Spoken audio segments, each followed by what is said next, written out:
பொன்னியின் செல்வன் பாகம் 4 7ஆம் அத்தியாயம். வாலில்லா குரங்கு. மணிமேகலை சிறிது நேரம் யோசனையில் ஆழ்ந்தாள். தான் சற்று முன் கண்ட தோற்றம் வெறும் பிரமைதானா அல்லது கனவில் கண்ட தோற்றமா? கனவாக இருந்தால் தான் தூங்கிக் கொண்டல்லவா இருக்க வேண்டும். தன்னைத்தானே தொட்டு பார்த்து கொண்டாள். இல்லை, தான் தூங்கவில்லை. பழுவூர் இளையராணிக்காக ஆயத்தமாயிருக்கும் அந்தப்புற அறை அல்லவா இது. பளிங்கு கண்ணாடியில் தன் முகம் இதோ நன்றாக தெரிகிறது. அதோ குத்து விளக்கு எரிந்து கொண்டிருக்கிறது. கண்ணாடிக்கு எதிரே சுவரை உற்று பார்த்தாள். அங்கே ஒரு ரகசிய வாசல் இருப்பது அவளுக்கு தெரியும். அதை வெளியிலிருந்தும் திறக்கலாம், உள்ளிருந்தும் திறக்கலாம். மணிமேகலை அந்த இடத்தில் சுவர் ஓரமாக நின்று காதை சுவரோடு ஒட்டி வைத்து உற்று கேட்டாள். அவ்விடத்தில் சுவரோடு சுவராக இருந்த ரகசிய கதவு மரத்தினால் ஆனதுதான். ஆகையால் உள்ளே வேட்டை மண்டபத்தில் ஏதோ ஓசைப்பட்டது போல் கேட்டது. மணிமேகலை மெதுவாக ரகசிய கதவை திறந்தாள். வேட்டை மண்டபத்தில் எட்டி பார்த்தாள். அந்த மண்டபத்தின் பெரும் பகுதியில் இருள் சூழ்ந்திருந்தது. ஒரு மூலையில் சிறிய அகல் விளக்கு எரிந்து கொண்டிருந்தது. திடீரென்று அச்சிறிய விளக்கின் ஒளி மங்கிற்று. அடுத்த கணம் முன்போல் பிரகாசித்தது. ஏதோ ஒரு உருவம் அவ்விளக்கின் முன்புறமாக குறுக்கே சென்றது போல் இருந்தது. அக்காரணத்தினால்தான் விளக்கு ஒரு கணம் மறைந்து அடுத்த கணம் பிரகாசித்திருக்க வேண்டும். அப்படி விளக்கை ஒரு கணம் மறைத்த உருவம், அதன் முகம் தான் சற்று முன் கண்ணாடியில் கண்ட முகம்தானா அல்லது இதுவும் தன் சித்த கோளாறுதானா? மணிமேகலை எட்டி பார்த்தபடியே கையை தட்டினாள். யாரெங்கே என்று மெல்லிய குரலில் கேட்டாள். பதிலுக்கு ஒரு கனைப்பு குரல் கேட்டது. வவால் ஒன்றுதான் மேல் கூரையில் தொங்கிய இடத்திலிருந்து கிளம்பி ஜிவ்வென்று பறந்து போய் கூரையில் இன்னொரு இடத்தை பற்றி கொண்டு தொங்கிற்று. மறுபடியும் மிக மிக லேசான இருமல் சத்தம். மணிமேகலை அவ்வாசற்படியில் நின்றபடியே அடியே சந்திரமதி என்று உரத்த குரலில் கூறினாள். ஏன் அம்மா என்று பதில் வந்தது. கைவிளக்கை எடுத்துக்கொண்டு உடனே இங்கு வா என்றாள் மணிமேகலை. சற்று நேரத்துக்கெல்லாம் ஒரு பணிப்பெண் கையில் விளக்குடன் வந்தாள். இங்கேதான் விளக்கு நன்றாக எரிகிறதே, எதற்கம்மா விளக்கு? வேட்டை மண்டபத்துக்குள்ளே போய் பார்க்க வேண்டும். ஏதோ ஓசை கேட்டது. வௌவால் இறகை அடித்து கொண்டிருக்கும் அம்மா, வேறு என்ன இருக்கப் போகிறது? இல்லையடி, சற்று முன் இந்த பளிங்கு கண்ணாடியில் பார்த்து கொண்டிருந்தேன். திடீரென்று என் முகத்துக்கு பக்கத்தில் இன்னொரு முகம் தெரிந்ததடி. அந்த முகம் எப்படி இருந்தது? மன்மதன் முகம் போல் இருந்ததா, அர்ஜுனன் முகம் போல் இருந்ததா என்று கூறிவிட்டு பணிப்பெண் சிரித்தாள். என்னடி சந்திரமதி, பரிகாசமா செய்கிறாய்? இல்லையம்மா, இல்லை. நீங்கள் அடிக்கடி கனவில் காண்பதாக சொன்னீர்களே, அவர்தான் இப்போது கண்ணாடியில் தோன்றினாரோ? ஆமாமடி சந்திரமதி, ஆனால் ரொம்ப ரொம்ப நிஜம் போல் இருந்தது. எல்லா பெண்களுக்கும் இப்படித்தான் ஒரு சமயம் சித்த பிரமை பிடிக்கும். உங்களுக்கும் இன்னும் 2 நாள் தான் அப்படி இருக்கும். நாளைக்கு காஞ்சியிலிருந்து வரும் இளவரசரை பார்த்து விட்டீர்களானால் அந்த பழைய முகம் அடியோடு மறந்து போய்விடும். அது இருக்கட்டும்படி, இப்போது இந்த வேட்டை மண்டபத்துக்குள் போய் பார்க்கலாம் வா. வீண் வேலையம்மா, வேட்டை மண்டபத்தில் ஒரே தூசும் தும்புமாக இருக்கும். சேலை வீணாய் போய்விடும். போனால் போகட்டும்படி. இருமலும் தும்மலும் வரும்.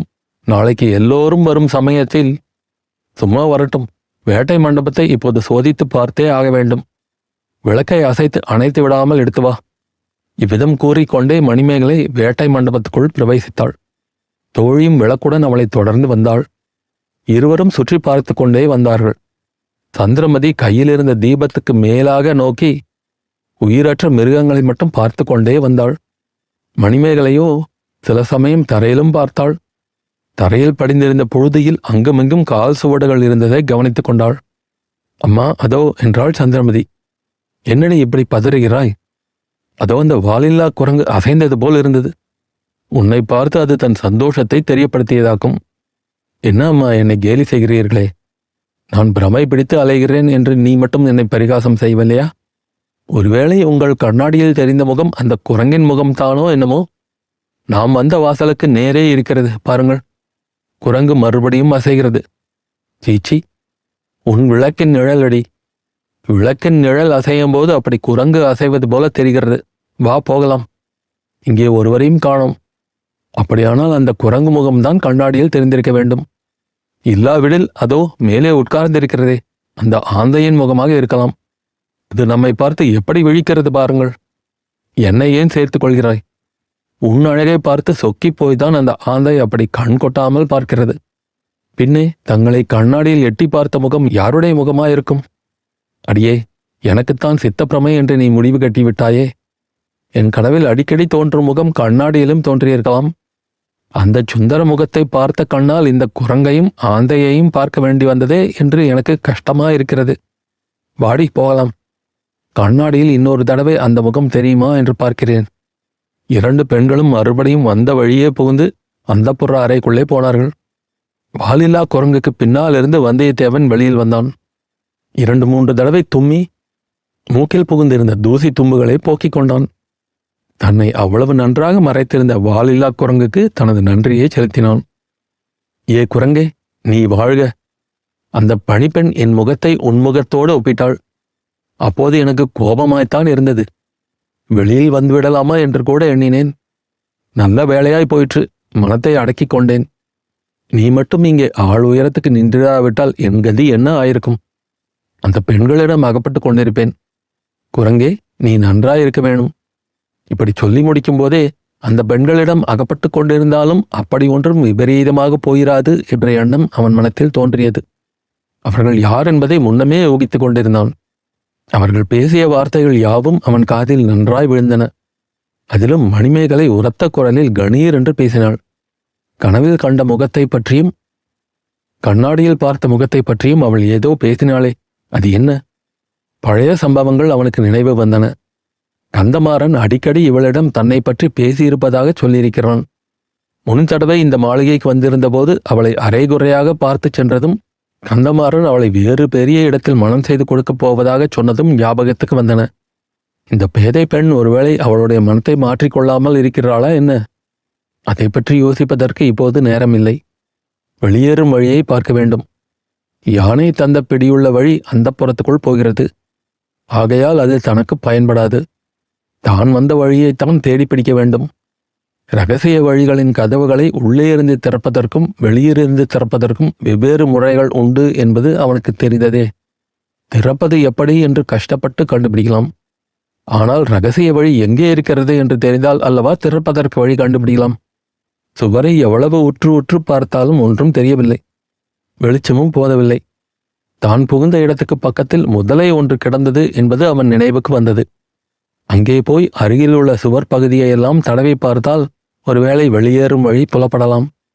இவ்வாறு நினைத்து முதலைக்கு அருகில் சென்று சுற்றுப்பக்கத்து சுவரையெல்லாம் தடவி தடவி பார்த்தான். ஒன்றும் பயன்படவில்லை. நேரமாக ஆக கவலை அதிகரித்து வந்தது. இது என்ன தொல்லை? நன்றாக இந்த சிறைச்சாலையில் அகப்பட்டு கொண்டோமே. கடவுளே, அந்தப்புறத்துக்குள் புகுவதைத் தவிர வேறு வழி இல்லை போலிருக்கிறதே. அப்படி அந்தப்புறத்துக்குள் புகுந்தால் அதில் எத்தனை அபாயங்கள்!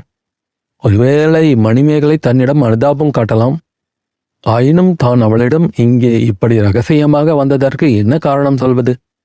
உன்னிடம் கொண்ட காதலினால் வந்தேன் என்று சொல்லலாமா? அது எவ்வளவு கொடூரமான பொய்யாயிருக்கும்!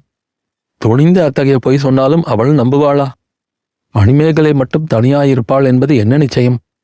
மற்ற பெண் பிள்ளைகளுக்கிடையில் அகப்பட்டு கொண்டால் சம்புவரையர் அறிந்தால் கட்டாயம் தன்னை கொன்றே போடுவார். மறுபடியும் வந்தியத்தேவனுடைய கவனம் தரையில் கிடந்த முதலையின் மீது சென்றது. அதன் பேரில் அவனுக்கு கோபமும் வந்தது. முதலையே, எதற்காக இப்படி வாயை பிளந்து கொண்டே இருக்கிறாய் என்று சொல்லிக்கொண்டே அதை ஓங்கி ஒரு உதைத்தான். உதைத்த போது முதலை கொஞ்சம் நகர்ந்தது. அதே சமயத்தில் சுவர் ஓரமாக தரையில் ஒரு சிறிய பிளவு தெரிந்தது. ஆஹா, நீதானா வழியை அடைத்துக் கொண்டிருக்கிறாய்? முட்டாள் முதலையே, உன்னாலேயே சொல்வதற்கு என்ன என்று சொல்லிக்கொண்டே வந்தியத்தேவன் குனிந்து முதலையை பிடித்து நகர்த்தினான். முதலே நகர நகர சுவர் ஓரத்தில் துவாரம் பெரிதாகி வந்தது. கீழே படிகளும் தெரிந்தன. அத்தியாயம் முடிவு.